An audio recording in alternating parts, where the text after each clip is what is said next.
What is up, everybody? Escape211 here. We are on the test server today, and we are looking at the new weapon. Yes, it is what you guys have feared. Basically, it's a new mortar. This is like Mortars 2.0 with the fuse mortars. Let's take a look at them, though. We got the trip hazard function on this is the kind of standout. They did talk a little bit about this before in the devlog, but basically, if the warheads do not hit your target, they will drop a time or motion sensitive like mine, basically like a cheetah mine for a short window of time, about 5 seconds, and then they will dissipate. But basically, this thing is better than mortars in pretty much every way. If we look at its overall stats, and I'll compare it with the 10 that I have on my other arm here, damage per magazine 147k, damage per shot 24k. I do think it's interesting that the fire rate is listed as infinity.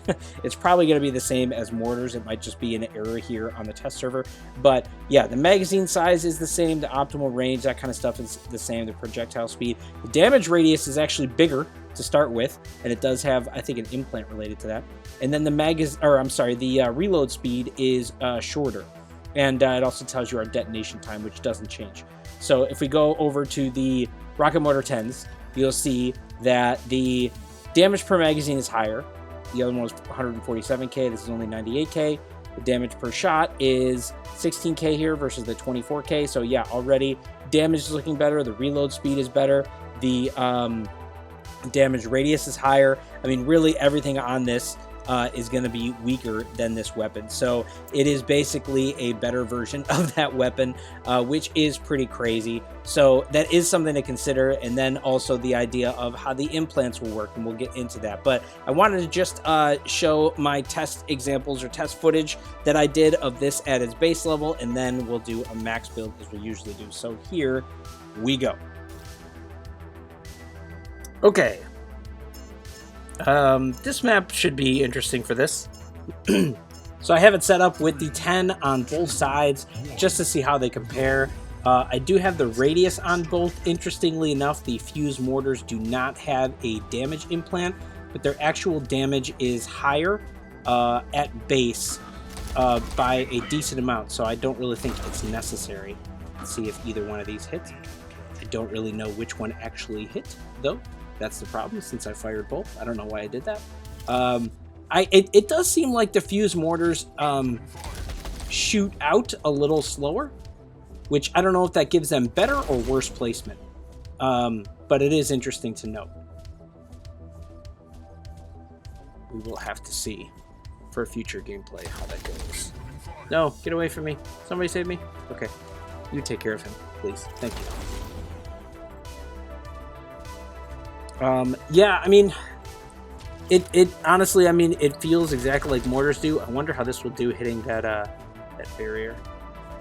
Yeah, it doesn't take out a ton. But I do know mortars, when you like max them out, and if you use a good build on them, like Brick House or Stalker, they can take out a huge chunk of shields. Nice.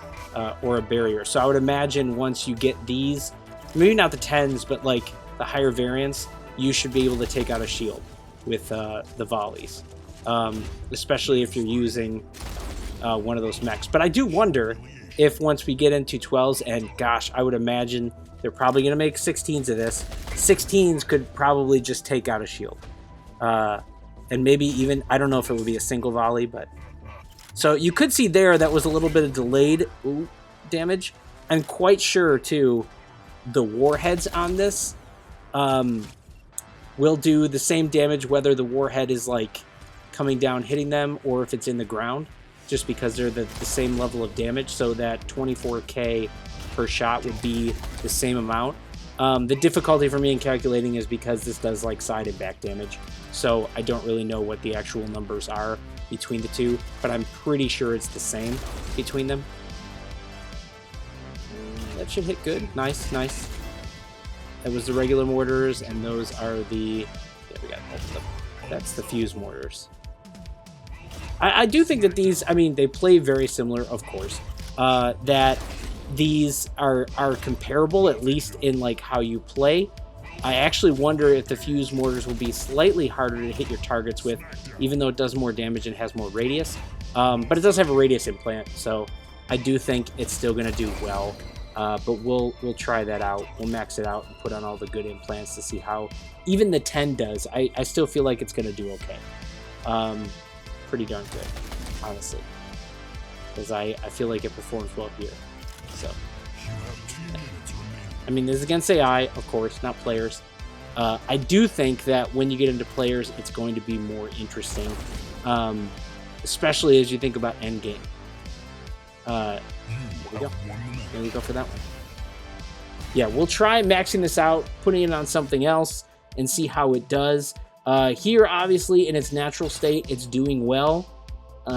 So, yeah, still good, but obviously this is a weapon you're going to want to try to get dual 10s of, or, like, do something higher level build than just of itself. You know, so let's just see how it does if we max it out, see if it's even comparable for endgame. Yeah, here. All right, not a bad map. Not a bad map. We can work with this one. We're putting it on the cheetah. Just wanted to have some fun.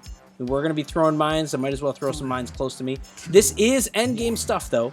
So I will see, like, seekers and other kind of things. Yeah, I already got some seekers on my side.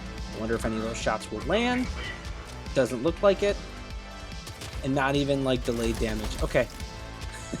I mean, it is pretty far to try and land. Well, there we go. We hit some of those guys. Ooh, yep, almost got the kill. Somebody else did. I have been playing with these a little bit at max now. And this does okay. It's not doing amazing. I'm getting, you know, like roughly 5 to 6 kills with it, so I'm not really getting a ton. But again, you're looking at just 10s versus like max bots. So I'm really pushing it, but I wanted to just see how it does in that sense. I think once you get into other ones like 12s, and if we get into 16s, which I'm imagining is going to happen, that would still do well. Oh gosh, I thought I was going to be far enough away from that. Yeah, I don't think that like the actual effect of the mines is super amazing. It's kind of short term, but the idea of this having like a better cycle time, I'll put my build up in the beginning, but you can see where like even already in the game, we're looking at like what is it, like 8 seconds roughly? 8. Oh no, don't let him kill me. Okay, good. 8 to 9. I think it's actually 9. Oh no, 9 seconds on the reload for this. No, somebody get him, please. Okay, or he just runs away. That works too. Oh no, I got them all seeking me though. That's gonna be bad. No.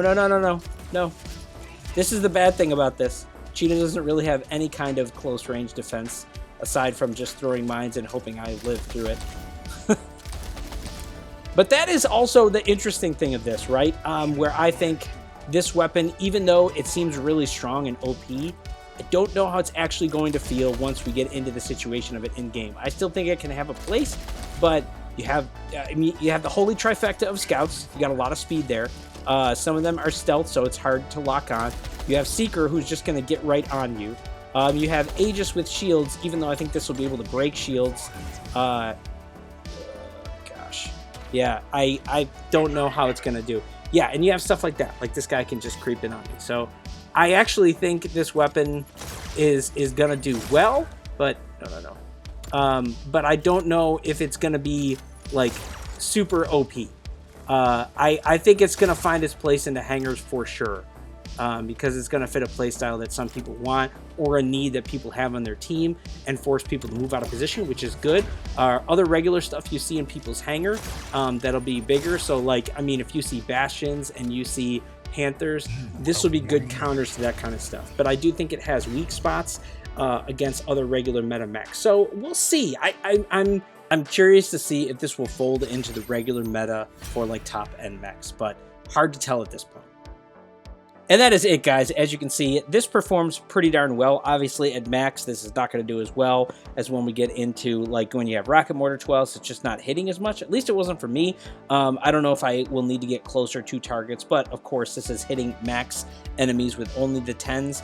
I would imagine the 12s will do better. I fear that we'll probably also have 16s. It makes sense based on what they've been doing with other stuff. And, obviously, the crazy thing is that this has a reload, you know, that will cut down quite a bit of time on this, and it does have a radius, so it's going to be super huge. This does not have a damage implant, which is interesting, but, you know, I don't really think you necessarily need it. This is still going to outplay the damage, I believe, on rocket mortars, even without having that implant, so it is still pretty effective. This one is interesting. I don't really think this is a necessary one, given that enemies are going to try to get in closer to you anyways, but still an interesting one to have. Might be better for your, you know, mech slots and that kind of stuff for this, but that's overall what it is. I do think that this has a lot of potential and play. I do think that given that we have so many scouts and fast enemies for late game, this might not be quite as good as it seems on paper, but I do think that it'll play well against Aegis, and it'll still play well against like scouts and some other stuff that you see out there